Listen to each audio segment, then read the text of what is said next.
Ini Pak Budi, Kepala Sekolah SMA 1 Kota Megah. Pak Budi ingin melakukan perencanaan berbasis data atau PBD dan menggunakan rapor pendidikan untuk bantu melihat kondisi sekolah. Pak Budi menemukan skor numerasi di satuan pendidikannya rendah dan harus dibenahi. Pak Budi berpikir, langkah apa yang harus saya ambil? Dari mana akar masalahnya? Bagaimana ya cara membenahinya? Kini, ada fitur rekomendasi perencanaan berbasis data atau PBD di rapor pendidikan. Pak Budi cukup unduh rekomendasi PBD untuk dapatkan rekomendasi langkah-langkah benahi dari yang paling sederhana. Di dalam rekomendasi PBD dilengkapi juga 5 prioritas rekomendasi. Fitur ini bantu mengidentifikasi masalah.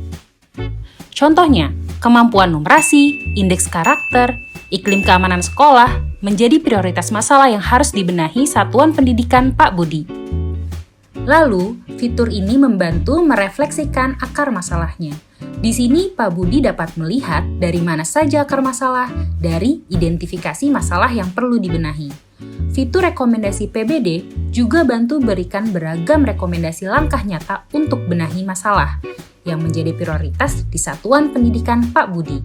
Sehingga Pak Budi jadi lebih tahu langkah pembenahan apa yang harus dilakukan. Pak Budi berpikir, rekomendasi perencanaan berbasis data atau PBD tidak cukup hanya diunduh saja. Dari beragam rekomendasi langkah, perlu prioritasisasi dan dibutuhkan kesepakatan bersama agar bisa gotong royong untuk benahi, dimulai dari langkah yang paling sederhana. Ini contoh aksi Pak Budi. Pak Budi mengadakan pertemuan periodik bersama semua yang berperan terhadap kualitas satuan pendidikannya. Tidak lupa, Pak Budi mencetak seluruh rekomendasi termasuk 5 prioritas rekomendasi. Bersama pendidik, tenaga kependidikan dan komite sekolah, Pak Budi mengevaluasi kembali dan pilih langkah sederhana yang bisa dilakukan bersama sesuai kebutuhan pembenahan satuan pendidikan, sumber daya, dan anggaran. Hasil kesepakatan didokumentasikan dalam tabel yang berisi deskripsi kegiatan dan sumbernya. Jika dibutuhkan anggaran, dapat memasukkan kode kegiatan yang relevan ke dalam RKAS. Contohnya, semua pemangku kepentingan di Satuan Pendidikan Pak Budi sepakat memulai pembenahan dari kemampuan numerasi. Langkah sederhana dimulai dengan pemanfaatan platform Merdeka Mengajar yang bebas diakses semua pendidik untuk meningkatkan kapasitas kualitas guru dan kepala sekolah terkait materi numerasi. Para pendidik dapat mengadakan sesi bersama, misalnya setiap Rabu setelah kegiatan mengajar. Agendanya menonton dan mendiskusikan video inspirasi dalam platform Merdeka Mengajar tentang metode pembelajaran numerasi.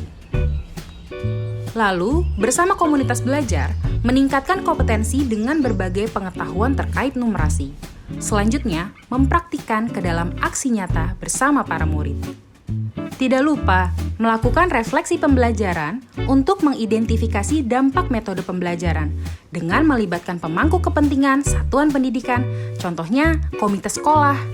Pak Budi sudah memberikan contoh cara benahi, mulai dari langkah yang paling sederhana bersama semua yang berperan di satuan pendidikannya.